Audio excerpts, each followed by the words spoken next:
Hello. Hi, Tyler. Really good to meet you. My name's Taryn Manning, and Tyler may recognize me from Hustle and Flow, maybe 8 Mile, or maybe Orange is the New Black.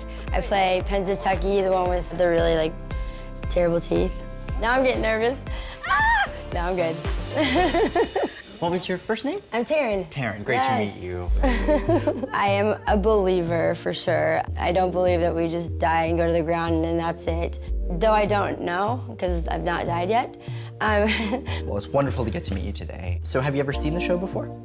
I have, yes. Awesome. So I always ask that because this is obviously a bit of a unique thing. And so my job as a medium is to connect and receive validation. I like specifics, I like information. And the way that I get that information is through what I see, hear, and feel. And it's kind of like little daydreams, little downloads of information. And that's my job. And then, as I see here, you have some objects, which I love. So what I'll do is I'll probably end up holding on to those in a minute. But I'm just going to actually just scribble and connect your energy and see what comes through naturally. And I just sit silent? Yeah. Do I stare at you? You can stare at me. That's totally fine. And we'll go from there. Exactly. Okay. We'll cross our fingers. But I'm just going to take 1 minute. There is someone in my life that I would love to channel. So I brought a couple objects for him. Hopefully he'll feel something with those. Okay. Okay, so let's see where we're going. This is an interesting thing. I have this man coming in over and over and over again, and he just keeps acknowledging this feeling of like passing away like prematurely, too soon, or like basically shouldn't have gone when he did, is the way that this kind of feels. Because it seems like not a natural way of, like it doesn't seem like the timing of it doesn't feel good. I feel like I'm in a completely different emotional state. Okay, sorry. Okay, there. And they're bringing up alcoholism, okay.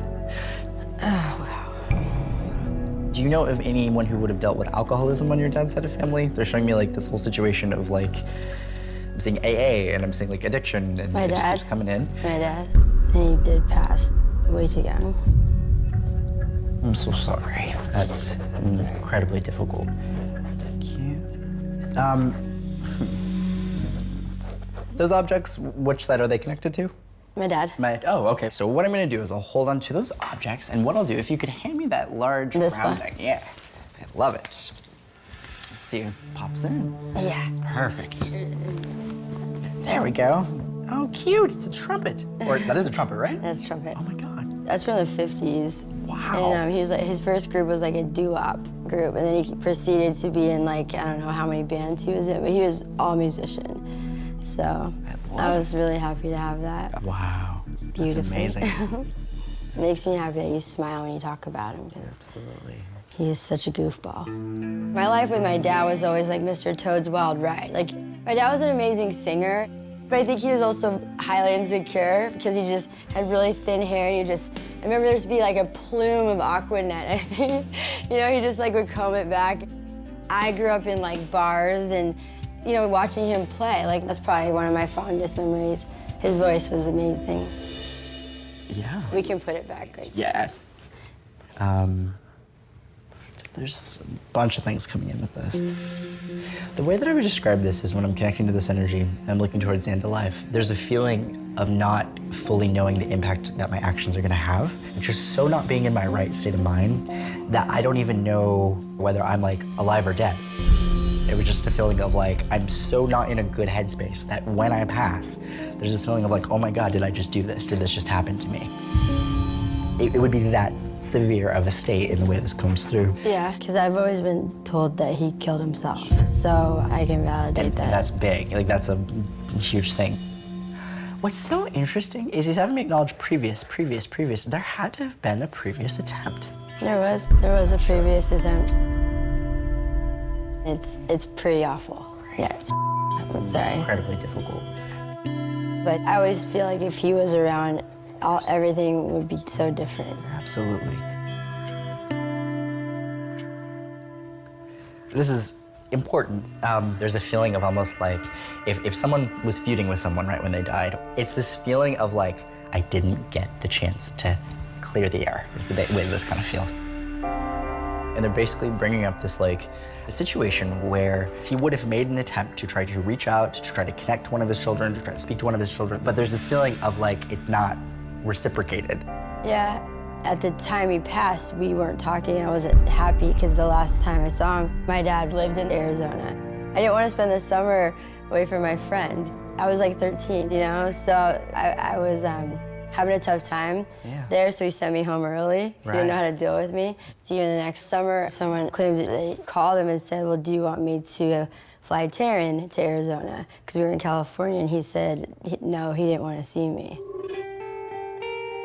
And not that long after, he passed.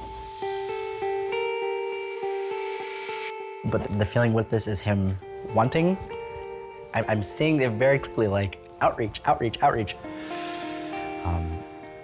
In the way this comes in, there's very much a strong acknowledgement from his perspective of just not, honestly, when it comes to how other people talk about Dad now, I don't know if we'd hear the truth in some cases. Maybe they have not been as honest as we've hoped. So it would not surprise me in the slightest if your father did want to connect to you in some capacity. Wow. I think there's two sides to the story, you know? So you've nailed something that I've really believed, and it's kind of been the biggest mystery of my life. Tyler confirmed the feeling I've been living with, and you know, it's hard. You know, just the pain of the loss, you know? There's just a lot of guilt instilled in me about my dad, and just those times, because we weren't talking when he died. Like the last thing I ever said to him was, I hate you, because he sent me home, and I was like, you know, I hate you anyway, I never wanted to be here, and I'm so happy I'm going home, and then that's it. If there's any overruling message, Dad is on your side, and he always will be, and if there's anything you can take away from this, I honestly feel like he loved you a lot more than he was able to show it. There's an immense amount of pride for you being able to distance from certain sources of negativity in your life. That's awesome. That's important. Thank you. My dad, he was always so proud of me. What I can take away is confirmation that I'm not alone. That's the part that he made me feel really good about, but I still miss him. Thank you so much. Of course. That's awesome to hear. Despite the fact that he passed the way he did, his soul is so happy and free, and it was hard to not smile as I was connecting with him. Because he was wanting to give that validation and provide that, to let you know that you made the right decisions, and that's important. So, good job. Good job. You really did. I mean, stellar. Thank you so much. Of course, absolutely. I'm very honored to have got to meet Tyler, and I mean, he's like an angel. His smile just like makes my heart light up, and he's just so compassionate, you know? Couldn't believe he's only 21. That's wild. All right, I'll see you. Bye. See you later. Have a great day. Thank you, too. Woo! That was a lot. I got a lot of clarity and closure, and I feel very grateful. This was obviously an incredibly heavy reading. That means that leaving this reading, I'm feeling even more drained because of how emotionally intense that was, but it was all for a really good purpose, and it ended up really connecting in a profound way.